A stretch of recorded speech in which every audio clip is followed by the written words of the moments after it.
नमस्कार. आज मी आहे मांजरी खुर्द या ठिकाणी.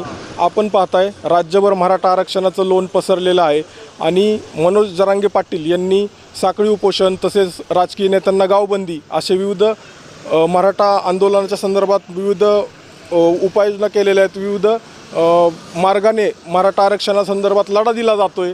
तर यासंबंधी आज मांजरी खुर्दमध्ये हे सर्व मराठा बांधव एकत्रित झालेले आहेत आणि यांनी साखळी उपोषणाचा मार्ग स्वीकारलेला आहे. आपण इथं पाहू शकता. तर डॉक्टर साहेब, काय सांगाल तुम्ही? मराठा आरक्षण तुम्हाला हवं आहे, पण आजचा उपोषणाचा कशा प्रकारे सुरुवात झाली? नमस्कार. शेतकरी मराठा योद्धे श्री मनोज जरांगे पाटील यांनी मागे 17 दिवस उपोषण केलं होते. आपल्या संपूर्ण महाराष्ट्राला ज्ञात आहेत. त्यांच्या उपोषणानंतर सरकारने त्या ठिकाणी मराठा आरक्षण देऊ असं त्या ठिकाणी जाहीर केलं होतं आणि त्यांनी उपोषण मागे घेतलं आणि सरकारला दिलेला 40 दिवसाचा अल्टिमेटम दसऱ्याच्या दिवशी त्या ठिकाणी संपला. परंतु जी आरक्षणाची मागणी होती ती काही मान्य झालेली नाही. त्यामुळे मनोज जरांगे पाटील हे पुन्हा एकदा त्या ठिकाणी उपोषणास बसले आहेत. आज आपण पाहत आहोत त्यांची प्रकृती अतिशय चिंताजनक होत चाललेली आहे आणि त्यांच्या या उपोषणास पाठिंबा देण्यासाठी आम्ही सकल मराठा बांधव मांजरी खुर्दच्या वतीने आजपासून साखळी उपोषण या ठिकाणी सुरू करत आहोत. प्रामुख्याने आपण जर पाहिलं तर या राज्यामध्ये मराठा समाज एक बहुजनातील एक मोठा बांधू म्हणून आजपर्यंत मराठा समाजाने आपलं कार्य, आपली कर्तव्य आजपर्यंत पूर्ण केली. परंतु आज मराठा समाजाची जर परिस्थिती पाहिली आपण तर पूर्वीच्या काळी मोठे शेतजुमला असणारा हा मराठा समाज आज आपण पाहतो तर अल्पभूधारक किंबहुना भूमिहीन होण्याच्या मार्गावर आलेला आहे. अनेक मराठा तरुणांना त्या ठिकाणी नोकऱ्या नाही आहेत. अशा परिस्थितीमध्ये मराठा समाजाला आरक्षणाची नितांत गरज आहे आणि या मराठा समाजाला आरक्षण मिळावं या हेतूनेच आम्ही गावातील ग्रामस्थ प्रामुख्याने त्या ठिकाणी साखळी उपोषण त्या ठिकाणी करत आहोत.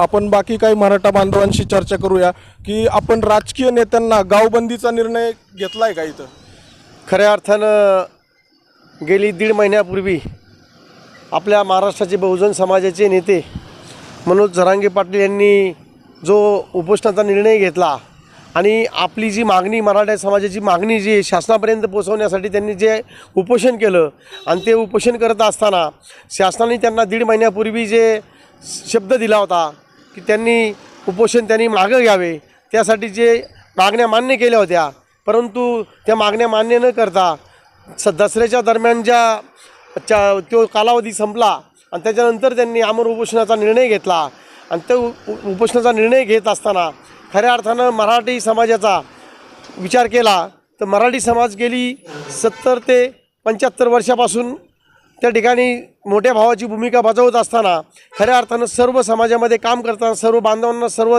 धर्मांना, जाती धर्माच्या लोकांना बरोबर घेऊन काम करत असताना त्यांची त्या ठिकाणी आरक्षणापासून वंचित राहत असल्यामुळं मनोज जरांगे पाटलांनी जो निर्णय घेतला आहे त्या निर्णयाला मांजरी खुर्द ग्रामस्थांच्या वतीने आज सकाळी छत्रपती शिवाजी महाराजांच्या पुतळ्याला पुष्प अर्पण करून त्या ठिकाणी सर्व गावातील भजनी मंडळी असतील, तरुण मंडळ असतील, महिला भगिनी सर्वजण या ठिकाणी मराठा आरक्षणामध्ये त्यांना पाठिंबा देण्यासाठी खऱ्या अर्थानं या ठिकाणी आज उपोषणाला बसलेले आहेत. हे साखळी उपोषण जोपर्यंत या ठिकाणी मराठा समाजाच्या मागण्या मान्य होणार नाही तोपर्यंत हे असंच साखळी उपोषण चालू राहणार आहे. तरी सर्व मराठा समाज या ठिकाणी सहभागी झालेला आहे. खऱ्या अर्थानं ह्याच्यामध्ये कालच्याला जे गुणरत्न सदावर्ते ह्या ज्या व्यक्तींनी एक आक्षेप केलेला आहे किंवा त्यामध्ये जे चुकीचे वाक्य वापरले की समाजाबद्दल आक्षेप केलेला आहे किंवा चुकीचे वाक्य वापरत असताना मराठा समाजाच्या भावना दुखावल्या गेलेल्या आहे, खऱ्या अर्थानं मी त्यांचा मांजरी खुर्द ग्रामस्थांच्या वतीनं निषेध करतो. त्या व्यक्तीने अशा प्रकारची वाक्य वापरू नये, कारण आम्ही कोणत्याही समाजाला न दुखावता, कोणत्या समाजाच्या आरक्षणाला आम्ही धक्का न लावता आमच्या मागण्या आम्ही मागत आहोत. तर आम्हाला त्या ठिकाणी आमच्या मागण्या त्यांनी मान्य जोपर्यंत होत नाही तो असंच उपोषण या शांततेच्या मार्गाने चालू राहणार आहे.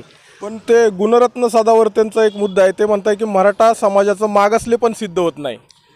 मागासले पण सिद्ध होत नसेल असं ते म्हणत असेल, परंतु मग त्यामध्ये आपण आपल्या आर्थिक निकष लावून जर त्याची जातीने आहे त्या ठिकाणी जनगणना व्हावी आणि ती जनगणना करून त्या ठिकाणी निश्चितपणे तो समाजापुढं किंवा शासनाच्या पुढं त्या ठिकाणी ती गोष्ट येईल. आणि बोला, राजकीय नेत्यांना गावबंदीचा निर्णय घेतलाय का मांजरी खुर्द ग्रामस्थांनी सर्वांनी एकमुखाने राजकीय नेत्यांना गावबंदी या ठिकाणी प्रवेश नाकारलेला आहे.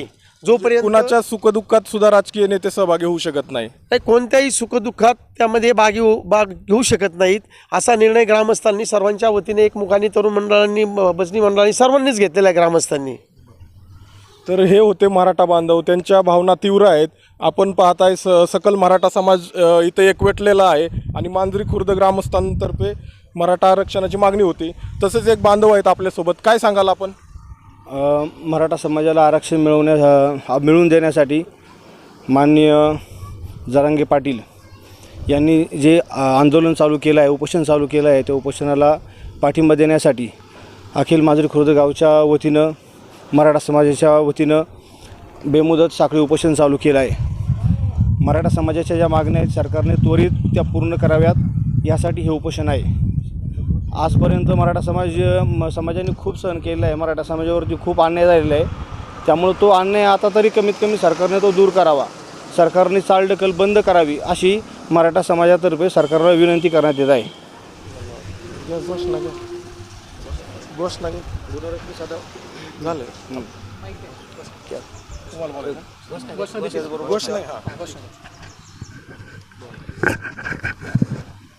एक मराठा, लाख मराठा, एक मराठा, लाख मराठा. तुमचं आमचं नातं काय? जय जिजाऊ जय शिवराय. तुमचं आमचं नातं काय? जय जिजाऊ जय शिवराय.